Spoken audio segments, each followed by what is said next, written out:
Welcome to This Wild Journey, the podcast where your body, your brain, and your battle plan come together.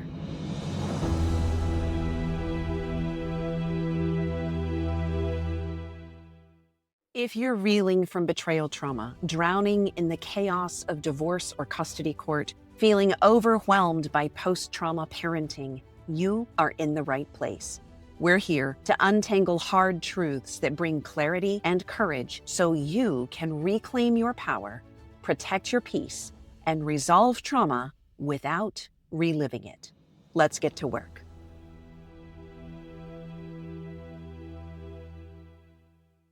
Welcome back to This Wild Journey, where we equip protective parents with somatic tools and legal strategy to navigate trauma, family court, and the long road to peace.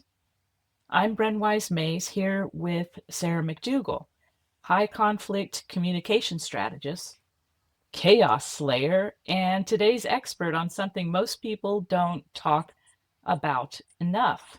What happens when your child starts to question the story of their own survival? This is a heavy one. And I have to say, I love our family movie night series on the Wild Robot. Today is part 2. And if you haven't watched The Wild Robot, let me give you just a quick recap. The Wild Robot follows a robot named Roz, who washes ashore when her transport ship crashes on a remote island. And at first, all the little wild animals see her as a huge threat. But she's curious and resourceful and determined to survive.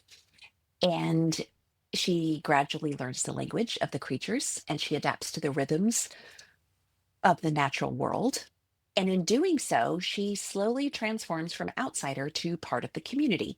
So The Wild Robot is a story about belonging and friendship and what it means to have deep connections even after trauma.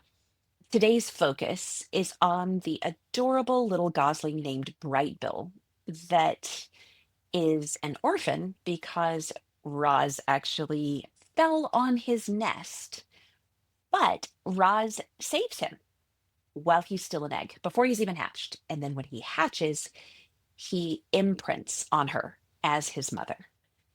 Because honestly, with this movie, Roz gets a lot of the emotional spotlight as the robot, but Brightbill's journey is where a lot of the real life parenting parallels really hit home. Right, so let's start right there.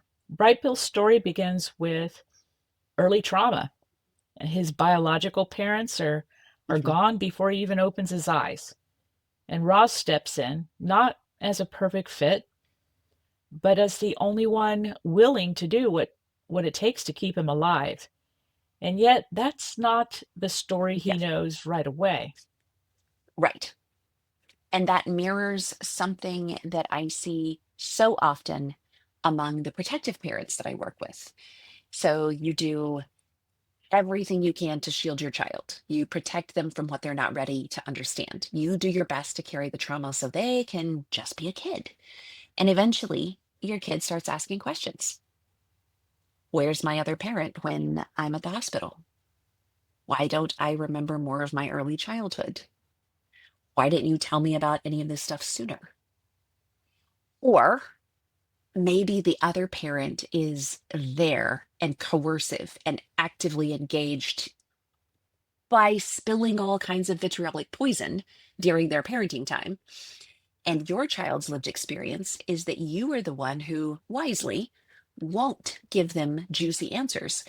And so their conclusion is they feel like you must Mhm. be the main problem because you're not the one pouring poisonous answers into them all Right. the time.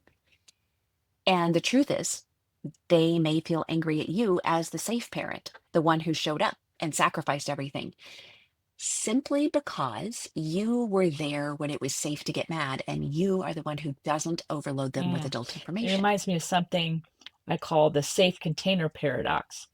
So the child unloads their confusion or their grief or rage, not on the unsafe person who caused it, but on the one who feels safe enough to absorb it.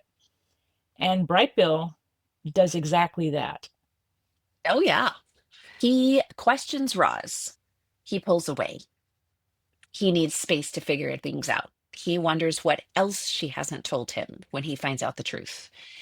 But here's the gut punch for so many protective parents that are listening, and that is your child may not be ready to recognize that they only survived because you chose to protect them. And it might take years before they see it clearly. Right. So let's talk about something called loyalty binds, because Brightbill isn't just grieving, he's stuck in an emotional tug of war between identity, biology, and belonging. Yeah, absolutely. So, loyalty binds show up when a child feels like loving one parent somehow means they're betraying the other parent. And for kids of protective parents, especially when there's covert, coercive Right. control in play, those loyalty binds are often super Uh-huh. weaponized. And it can be done in a number of different ways. The child might feel guilt for loving the safe parent, or they might feel shame and fear about questioning and standing up to the unsafe one. Sometimes, and this is super heartbreaking, but they may even reject the parent who's protected them for a while because deep down they are terrified subconsciously of what the abusive parent is capable of doing to them if they don't play along with the emotionally rigged dynamics. Or they may feel emotionally obligated to manage the unsafe parent's volatility. So they fawn and appease in order to keep that relational boat from rocking too much. And it's excruciating as a protective parent to watch your kids go through this. It's so profoundly painful when you've risked so much to get safe. Yes, and this dynamic can be especially intense for neurodivergent kids, right? So let's talk about identity, because Brightbill is raised by someone who isn't exactly like him, but is also mocked and ridiculed by the peers who do look like him. And that becomes a big deal when he's trying to figure out who he is. But here's what I love: Brightbill doesn't just survive, he thrives. He becomes bold and curious and compassionate and loyal. He grows into someone because of Roz's care, not in spite of it. And don't forget, our family movie night discussion guide is still available for free at thiswildjourneypodcast.com. You'll find tools to help you talk with your kids about trauma, belonging, regulation, and how healing happens, even when the beginning was hard. And remember, you don't have to walk this wild journey all alone. See you next week. Brought to you by Wilderness to Wild. www.thiswildjourneypodcast.com.